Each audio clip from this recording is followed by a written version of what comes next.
국민의힘의 윤석열과 홍준표 후보가 캠프에 주요 인사를 영입하는 데 열을 올리고 있습니다. 윤석열 후보 캠프에는 주호영 의원, 원내대표를 지냈고 대구 5선 의원이죠. 주호영 의원이 합류합니다. 또 홍준표 후보 캠프에는 최재형 후보가 합류를 합니다. 포인트, 핵심은 대구 경북의 당심을 얻고자 하는 것이죠. 지금 본선 경쟁력은 당심에 가장 무게가 쏠려 있기 때문에 당심을 얻기 위한 캠프의 인사 영입이 있습니다. 국민의힘 경선 막판, 이제 새 대결이 본격화됐다, 이렇게 보입니다. 날씨가 휴일인 오늘 굉장히 많이 추워졌습니다. 건강에 각별히 유의하시기 바랍니다. 송은재TV 시작합니다. 구독, 좋아요 부탁을 드립니다. 그러니까 국민의힘의 경선이 시작되기 전에 대비되는 모습을 보였습니다. 윤석열 후보 캠프는 매머드 캠프, 현역 의원들을 중심으로 야권의 중심축이, 주류가 거의 윤석열 후보 캠프로 다 몰렸죠. 거기에 대비해서 홍준표 후보 캠프는 굉장히 왜소했습니다. 그러니까 전국 조직마저 제대로 갖춰지지 않을 정도로, 홍준표 후보는 거의 혼자서 경선을 치른다라고 할 정도로 조직이 굉장히 왜소했는데, 그래서 홍준표 후보의 가장 큰 약점으로 꼽혔죠. 입당한 지도 얼마 되지 않는 데다가 당의 또 상당수가 홍준표에 대해서 거부감을 갖고 있는 사람들도 많고, 또 캠프마저, 이 조직마저 제대로 꾸려지지 않으면서 홍준표 후보는 집권을 하더라도 제대로 국정을 함께 수행할 인재풀이 있겠느냐, 이런 우려까지 나오면서 경쟁력에 좀 상처를 입은 것이죠. 그래서 사실은 홍준표 후보가 겉으로는 자기 혼자서도 얼마든지 경선을 치를 수 있다, 현역 의원들이 캠프에 합류하는 것은 바람직하지 않다, 이렇게 얘기는 하면서도 물밑에서는 전국적인 조직을 갖추기 위해서 굉장히 노력을 해왔습니다. 그런 노력들이 이제 막판에 본격화되고 있다. 특히 지금 본 경선 막판에 핵심은 당심이지 않습니까? 이 당심을 잡기 위해서는 조직력을 절대 무시할 수 없다.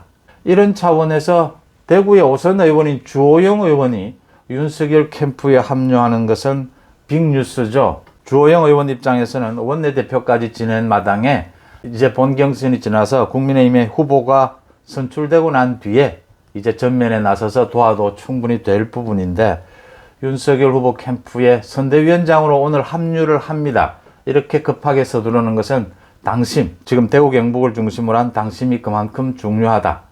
윤석열 후보 캠프에서 가장 바라는 사람은 김종인 전 위원장이죠. 김종인 전 위원장은 이제 후보가 선출되고 나면 돕겠다라는 부분으로 정리가 되고, 특히 김종인 위원장은 전면에 나서지는 않지만 지금 뒤에서 여러 차례 윤석열 후보를 적극 지원하고 있습니다.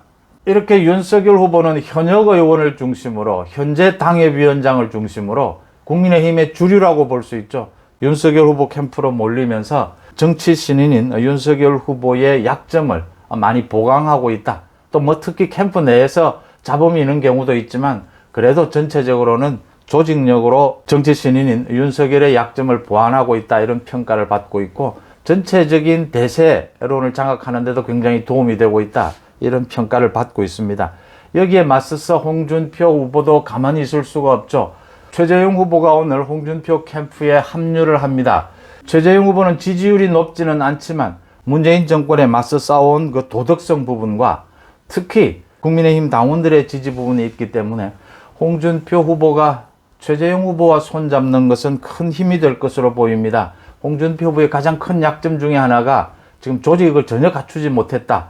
홍준표 후보 캠프에서 지금 최근 들어와서 이 조직을 갖추기 위해서 안간힘을 쓴 결과 어느 정도 조직은 갖췄습니다. 언제나 이렇게 당내에서 이렇게 경쟁이 붙게 되면 뭐 지방선거도 있고 멀리는 국회의원 선거도 있으니까 이제 주류층이 윤석열로 다 모이게 되면 거기에 반대되는 층들은 모두 홍준표로 지금 몰리는 이런 양상을 보이고 있습니다.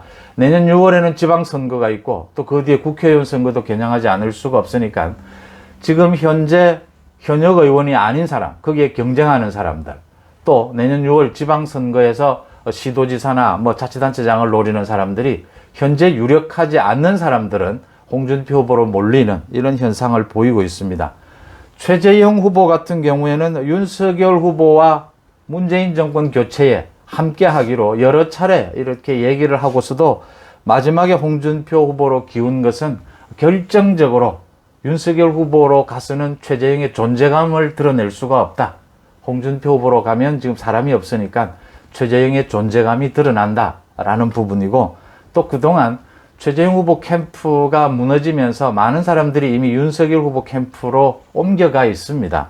이런 상황에서 약간의 감정적인 문제도 있었고, 결국 최재형도 앞으로 정치를 계속하겠다라고 한 만큼 정치적인 계산에서 홍준표 후보 쪽으로 가는 것이 훨씬 자신의 존재감을 높일 수 있다, 이런 계산을 한 것으로 보입니다. 홍준표 후보는 최재형과 손잡으면서 이제 도덕성을 부쩍 강조하고 있습니다.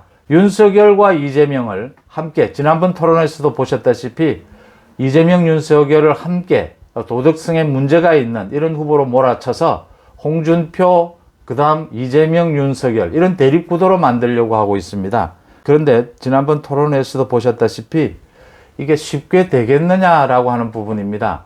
이재명과 윤석열을 함께 엮을 수 있는 것이 굉장히 무리하다라는 부분이 토론회에서도 드러났고, 대부분의 지금 야권의 지지층들도 윤석열과 이재명을 비도덕으로 묶는 그 구도는 정권 교체에 방해만 된다, 걸림돌이 된다, 이런 지적들이 많이 나오고 있거든요.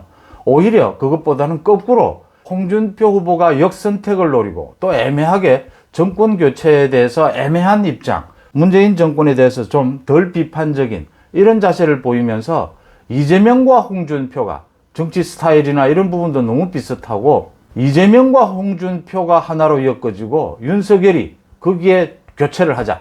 윤석열이 이야기하는 정권 교체, 정치 교체에는 문재인 정권을 비롯해서 이재명과 홍준표가 나란히 서게 되는 이런 구도가 더 유력한 것이 아니냐, 이런 구도가 더 설득력이 있는 것이 아니냐, 이런 반론도 나오게 되면서 홍준표의 도덕성 전략이 그렇게 설득력을 갖지 못하고 있다 하는 점이 홍준표 후보로서는 계속해서 약점으로 꼽히게 되는 부분입니다. 어쨌든 홍준표 후보도 경선 막판에 조직을 갖추지 않으면 안정감을 줄 수 없기 때문에 최재형 후보를 비롯해서 이제 주류가 아닌 지금 좀 비주류로 되어 있는 많은 인사들, 지방선거를 겨냥하는 인사들을 비롯해서 많은 인사들을 급히 수혈을 해서 조직을 갖춰가는 이런 모습을 보이고 있습니다.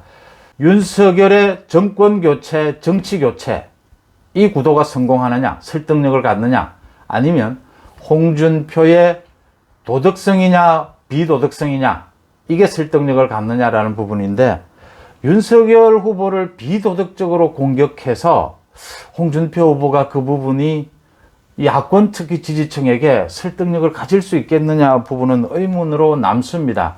최재형 후보 같은 경우에는 굉장히 많은 기대를 모았음에도 불구하고 정치권에 들어와서 몇 차례의 그 결정을 잘못하면서 도무지 주변에서 수긍할 수 없는 그런 결정들을 하면서 사실은 영향력이 많이 떨어져 있다. 주호영 원내대표는 대구의 5선 의원이고 원내대표, 직전 원내대표도 지낸 만큼 대구 경북에서의 상징성, 조직력, 이런 부분에서 윤석열 후보에게 큰 도움이 되지 않겠느냐, 이렇게 보입니다.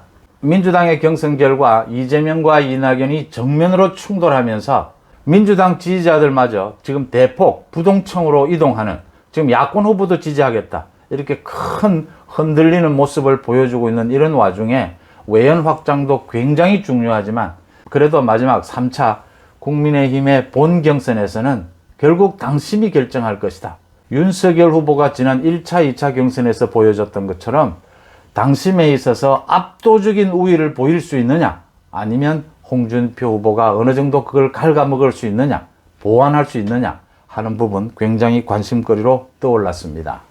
여러분들 생각은 어떠십니까? 고맙습니다.